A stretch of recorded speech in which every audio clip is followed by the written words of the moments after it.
Hey guys, so I'm MJ and I want to do a spontaneous product review for Pimsleur German course. Now, what is Pimsleur German course? It's an audio course where you learn German through listening to audiobooks and repeating the phrases that it says. Now, that is a very brief introduction to what it is, and I'm just going to start the whole thing by giving you a brief story of how I got interested in German. Now, when I was a kid, I used to watch a lot of cartoons and anime, and uh, and there was this channel, right, RTL2CH. I didn't have Nickelodeon, I didn't have Cartoon Network, so I had to watch German cartoons. Now, as I got into watching them, I just fell in love with them. Hey, I was a kid and I loved watching cartoons, right? And it had all the great classic animes like Naruto, Pokemon, Digimon, and I just fell in love with German. And I thought, well, I'm gonna learn German. And my aunt happened to buy a Rosetta Stone German course. And at the beginning, it was fine. I think it was good. It taught some basic sentences, basic vocabulary, but then I got stuck. Why and how did I get stuck? I got stuck because of a very, very common sort of block that people encounter when learning German, and that is articles. Now, what are articles? Articles are sort of words that are before nouns, right? For the English, the, right? The book, the car, the door. Now, the German equivalent is die Tür, der Hund, das Auto. Now, in English, there's one the, right? And it means the. But in German, there are three basic ones. There is a male one, der, like der Wein. And there is a, what do you call it, a female one, die Tür. And there is a neuter one, das Bier. Now, that doesn't seem that much problematic. The issue is that they change according to their placement in a sentence. For example, mit dem Hund. It used to be der Hund, meaning the dog. Now it's mit dem Hund. It just changes. Or for the dog, für den Hund. Now, that is a problem. I mean, it just seems almost impossible. It just seems such a big obstacle to go over that many people might give up. And that's what I did when I was a kid, when I got to that lesson in Rosetta Stone. I gave up. And then years later, I started Pimsleur. And I got around to perhaps listening to 15 episodes. And after that, I just got disinterested. Like I got disinterested with French, Spanish, Russian, and I just said, well, I'm just gonna do it later probably. Then I got sort of peer pressured into going into German language classes through my friends. And I did go around for about 3 or 4 semesters, and they were fine. They were very good. But then came COVID-19. And the coronavirus swept the world, and the classes got naturally canceled. Now I thought, what am I going to do? There's a lot of free time. My university classes are going to be canceled. I've got a lot of free time, so what am I going to do?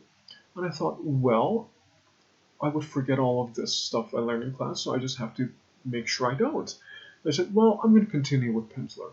Right? I mean, I'm just going to finish it. I don't have nothing better to do, so I'm just going to listen to it. And today is the day I finished the whole thing.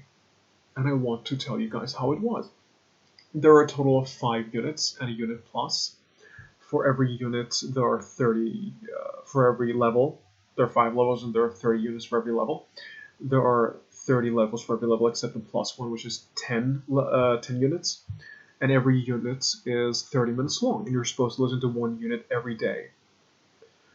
Now, I've just finished the whole thing. I've just finished the plus one. I was supposed to go level 1, 2, 3, plus 4, 5, but I got 1, 2, 3, 4, 5, and then plus. But I don't think it matters very much.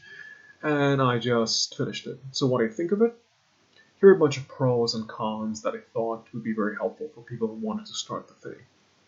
The first pro is that it's for total beginners. You don't need to know. You don't need to have a background knowledge of German to keep going, and I think that's a very huge plus. You don't need to have studied books. You need to have been in Germany or something like that. And it gets me to the second part. It's self-contained. You don't need help from other resources during or even before, as I've said, any sort of resources to help you. Now, here's a small caveat though. You do need. No, you don't need. It really helps if you look at what sort of things articles are, right?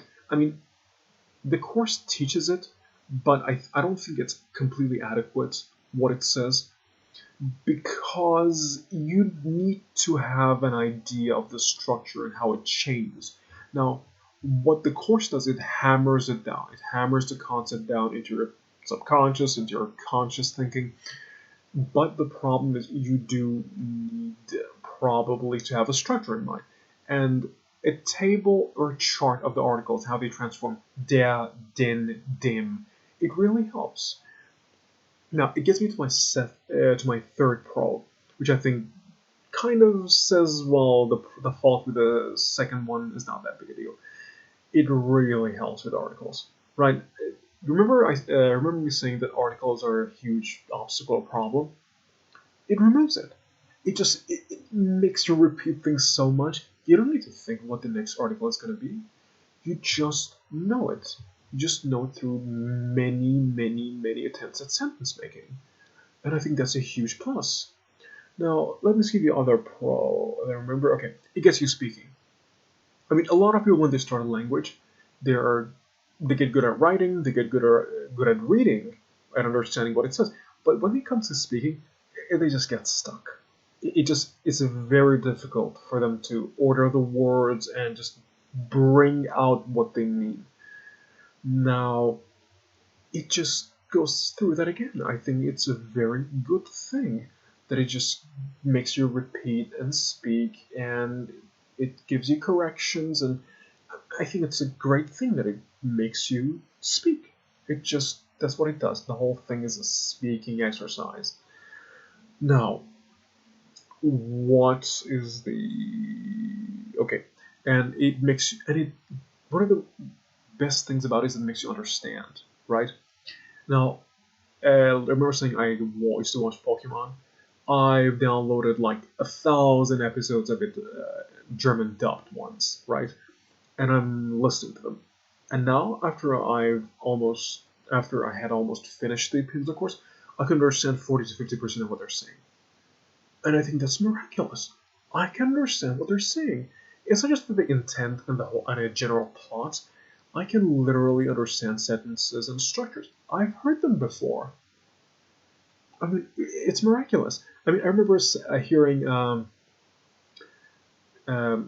hearing a sentence, and I thought, I can understand every word that it says, and it's miraculous. I think it was Ich freue mich, dass Sanflora wieder glücklich ist. It's an episode I watched, I think a few hours ago, and I understood every word of it. I knew everything that it meant. I knew the grammar, I knew the structure, I knew the vocabulary. It was just miraculous, and it made me very happy. And here's the thing. With every language you learn, there is this point you hit that says, I can understand what's going on here. I can understand the language, and I think it's very good. Now, let's see, grammar. Now, the thing is, you do need a grammar understanding of a language, and what Pimsleur does is it gives you that by making you repeat different sentences with different structures. It doesn't go fully into detail because I think the idea behind it is that you just absorb the sentence like a baby would, right? And I think it's great like that. I think you don't need to have studied extensive grammar books. You just get it hammered into your head, and I think that's great. Now, when it comes to the cons, the first con is that it's expensive. Now, to be fully honest, I did not pay for the course. I I can't say I've got it through paying for the full price of the course, but it's expensive. I looked at the price and it's expensive for many people. Now, it is one of the best things on the market, and if you have the money, I think you should buy it if you want a solid foundation for the German language, but it is expensive. Now, what is the other problem? Right, it sometimes teaches words that are unnecessary, like the Elektrofachmesse, sort of something like the electric device fair or exhibit. You don't need to know that.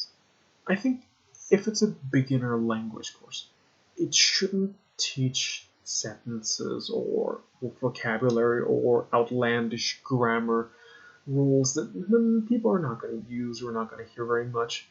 And I'm sort of fundamentalist like that. I mean, I don't think people should do that. But it sometimes does it. It doesn't do it very often, but it sometimes does it. Now, the other thing, con that I think is more important, is that it sometimes omits words that are necessary. Right? For example, retten, to tell. I think any good language course should have it. And it was just perplexing for me to hear that it didn't. Retten. It just shocked me. I heard it all the time in movies and subtitles for movies, in the cartoons, and it just was shocking to me that it didn't happen. And that was not the only one. There were many of them, but I don't think there were that many to consider a real problem. But again, it could become much better. What is my judgment? Now I'm gonna say the last pro for this one because it's gonna be a positive one.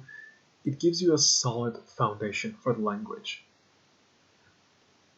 When you start learning a language, you need a solid foundation to build on, right? You need sentences, rules, and things crammed into your head, and then you build on them through reading books, through attending classes, through learning new vocabulary, grammar rules, whatever. But you need something to build on, right? They're not created ex nihilo from a sort of ground up, right? Sort of like a groundless view of how language works. You need something to build on, right? For example, like a baby, right? It just gets stuff crammed into his head. He doesn't think what it is. He doesn't do much cognitive work there. But when he becomes an adult, he tries to chew out what sort of thing he would say, and they just make better or more polite sentences. But when you're a kid, you don't need to do that. Now, let me see. Yep, that seems to be it. What is my judgment? I would give it a 4.5 out of 5 because it gives you such a solid foundation.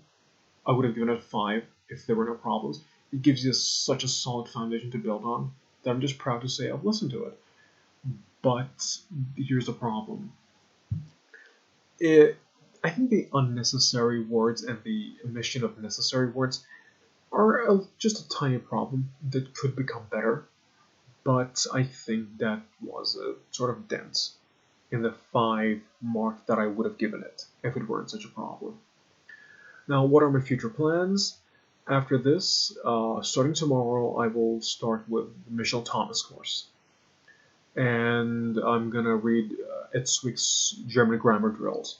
And after I finish with that, which should take a couple of months at most, I'm gonna make another review. And I think between this time and then, I'm gonna give some tips on how to learn English. Because English is my second language, and I started to seriously learn it from middle school. And I think I do have some tips for people to learn English, because Persian or Farsi is my first language. Hope it was an informative and good video. Do leave comments below and ask any questions you have. I'll try to reply. Cheers.